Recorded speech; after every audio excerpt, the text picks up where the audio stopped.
Kejadian lucu terjadi di saat pembagian angpau di suatu perayaan Imlek. Pembagian angpau pun dimulai. Semua orang yang ada di sana berkumpul dan seekor anjing ikut serta dalam pembagian itu. Ketika sudah dibagi, semua orang pun mendapatkan jumlah uang yang sama. Kini giliran si anjing tiba. Sang pemilik berusaha membohongi dengan nominal uang yang berbeda. Namun seperti sudah tahu jika dia sedang dibohongi, dia langsung tidak menerima uang itu.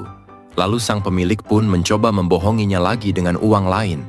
Si anjing tetap tidak mau dan marah. Dan akhirnya sang pemilik pun memberi uang yang sama, namun 2 kali lipat daripada orang-orang.